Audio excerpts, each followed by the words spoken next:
Smartphone ini adalah salah satu smartphone dari Poco Indonesia yang cukup dinanti-nantikan oleh Poco fans.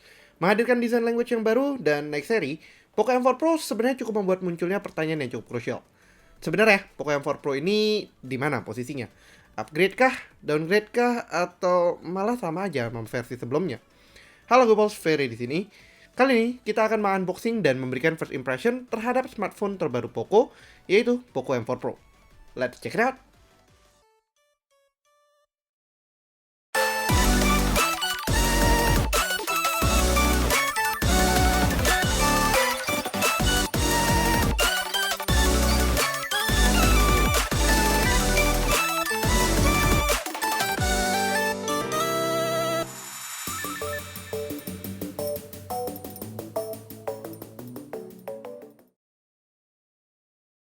Secara desain box, kali ini Poco melakukan perombakan yang cukup major di bagian depannya. Instead of hanya nama dan nomor serinya, kali ini nama seri lengkapnya, logo Poco, dan segitiga tanda garansi resmi Poco Indonesia hadir di sini. Di belakang, seperti biasa, masih ada KSP-nya dan warna serta memori unit yang kita unbox kali ini. Coral Blue 8256GB. Tentunya kemudian kita ke dalam boxnya. Di dalamnya seperti biasa masih ada booklet covernya yang berisi SIM ejector, buku warranty, buku panduan, dan kali ini dilengkapi oleh welcome notes dari Bung Andi, bukan Alvin lagi, dan dilengkapi dengan stiker Poco yang menurut gue cukup kece. Tentunya masih ada silicone case bawaannya di sini. Berikutnya kita ketemu dengan smartphone-nya, charging cable USB Type-C to Type-A, dan yang terakhir adalah charging brick 33 watt.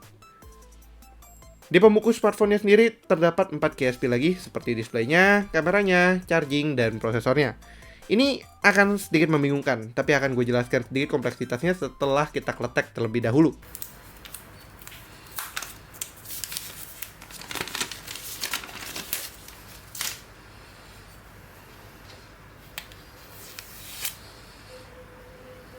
Nah, mungkin kebingungan ini akan bermula dari sini. Karena sebenarnya Poco M4 Pro ini adalah rebranding dari Redmi Note 11 Pro, tapi bukan Redmi Note 11 Pro yang beredar di Indonesia.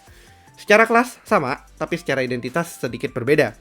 Desainnya ditweak sedikit untuk gaya yang lebih Poco banget, namun masih berbalut dengan setup kamera yang sama, bentuk pinggiran kotak yang sama, dan fingerprint di power buttonnya. Headphone jack dan IR blaster tentunya juga masih tersedia di smartphone ini. Back covernya plastik dengan tekstur seperti sun blasted metal. Menurut gue pribadi ini cukup nyaman dan grippy dengan sedikit teksturnya ketimbang finish yang licin bagaikan kaca. Fans smartphone minimalis mungkin akan sedikit gregetan dengan blok besar yang menjadi frame kameranya. Tapi to be honest, gue pribadi suka dengan ini karena kameranya berarti tidak terlalu goyang saat diletakkan di meja. Warna birunya masih mengikuti warna khas Poco, tapi kali ini sedikit lebih kalem dan somehow terlihat lebih premium. Kecuali untuk framenya yang ikut diwarnain biru juga, dan ini berlaku ke warna kuning ngejreng Poco M4 Pro dengan warna Poco Yellow. Mungkin tidak semua orang suka dengan gaya desain coloring seperti ini. Overall build-nya cukup solid, cukup clean, dan dengan beratnya di 179 gram, smartphone ini ringan banget. I have to say, terlalu ringan sehingga harus cukup hati-hati kalau lagi lost grip aja. Oh ya, untuk SIM card tray-nya, di sini Poco masih memberikan 2+1, 2 SIM card, 1 SD card slot yang masih sangat digemari oleh market segmen untuk smartphone ini. Di urusan software, MIUI 13 menjadi UI-nya dengan basis Android 11.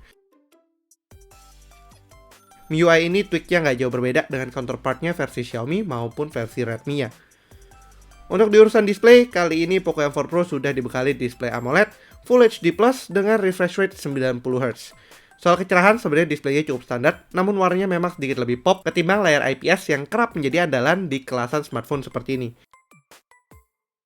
Konsumsi multimedia HD sangat baik di sini, apalagi menonton konten yang memiliki tone yang memang colorful.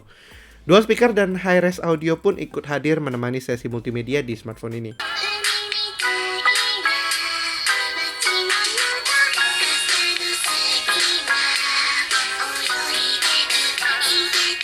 Secara spesifikasi, smartphone ini dibekali oleh SoC MediaTek Helio G96 dengan fabrikasi 12 nm. Jadul emang, tapi ditemani juga oleh RAM 8GB dan storage 256GB. Ini yang membuatnya sedikit berbeda dengan Redmi Note 11 series, karena Poco M4 Pro menghadirkan kapasitas memori yang jauh lebih besar dan harusnya lebih preferable bagi target audiensnya yang mirip-mirip antara kedua smartphone itu.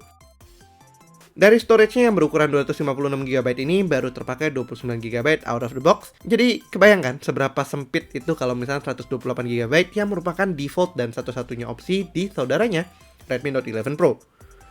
Overall performance-nya cukup snappy untuk sebuah mid-ranger dan cukup mulus. Namun demikian, spesifikasi ini, tidak upgrade drastis dibandingkan M3 Pro 5G. Memang selain peningkatan di soal RAM dan storage-nya. Untuk skor Antutu, skor yang dicapai oleh unit kita mencapai 303 ribuan aja. Cukup impresif mengingat ini masih menggunakan Helio G series, bukan Dimensity yang terkenal lebih powerful. Tapi I have to say, G96 bukan prosesor dinosaurus yang ketinggalan soal performa.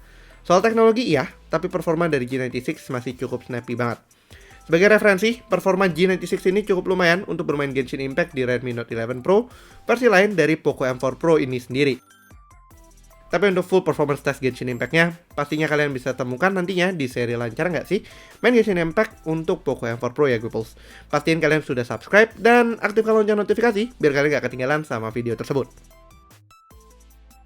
Di urusan baterai, di sini ada 5000 mAh kapasitasnya, namun sayangnya tidak ditemani oleh 67 watt fast charging-nya yang kita temukan di seri Redmi Note 11 Pro. Berbeda dengan saudaranya, Poco M4 Pro hanya mampu mendorong hingga 33 watt saja, walaupun dengan spesifikasi yang mirip-mirip banget.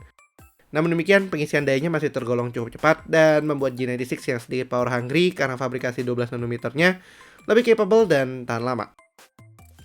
Finally, soal harga. I have to say, Poco M4 Pro sangat worth it jika dibandingkan di kelasannya termasuk saudaranya sendiri.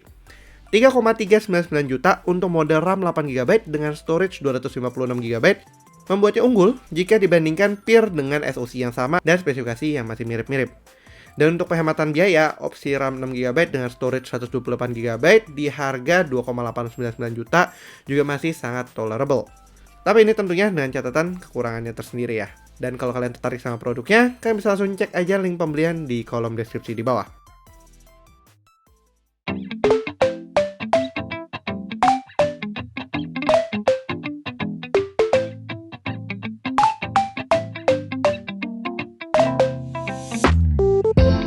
Upgrade atau stagnan atau downgrade? Mungkin lebih tepatnya menjadi minor revision aja. Poco M4 Pro memang secara angka dan SKU naik peringkat. Namun demikian ada beberapa faktor yang bisa jadi pembeda dan juga pembingung sebenarnya. Di satu sisi ada beberapa peningkatan yang menarik seperti penggunaan layar AMOLED, RAM 8GB dan storage 256GB, kamera 64MP dan bodi yang jauh lebih ringan. Namun secara SoC, kembalinya Poco M series ke Helio G dibandingkan Dimensity adalah sesuatu yang sangat gue sayangkan. Karena target audiensnya tuh mulai membutuhkan teknologi yang baru dan lebih affordable. Untungnya soal harga, Poco M4 Pro ini sangat bersaing dan I have to say sangat kompetitif. Di antara peernya yang membuat Poco M4 Pro menjadi opsi yang sangat menarik dan actually lebih preferable. By first impression, Poco M4 Pro sangat bisa menjadi smartphone 3 juta mid-ranger yang sudah lengkap dan serba bisa. Akan tapi, kalau kalian merupakan pengguna M3 Pro 5G yang ingin upgrade, jujur aja, M4 Pro ini bukanlah jawaban yang tepat dan lebih baik menunggu iterasi berikutnya yang hadir di lini lainnya Poco sendiri, ataupun mungkin M5 Pro. Oke lah, sekian dulu untuk video kali ini. Kalau kalian suka videonya, jangan lupa untuk berikan like, share, dan tentunya belum subscribe, bisa langsung klik tombol subscribe, dan aktifkan lonceng notifikasi biar kalian gak ketinggalan sama video kita berikutnya. Yang punya pertanyaan, jangan ragu-ragu juga untuk tulis pertanyaan kalian di kolom komentar di bawah, Gobles. Jangan lupa juga untuk follow sosial media kita di TikTok, Instagram, Twitter, dan juga Facebook. Dan handle-nya @guigui.com dan gue pribadi di @fsp+. Thanks for watching and as always, stay safe, stay healthy, and have a nice day. Ferry signing out. Bye-bye.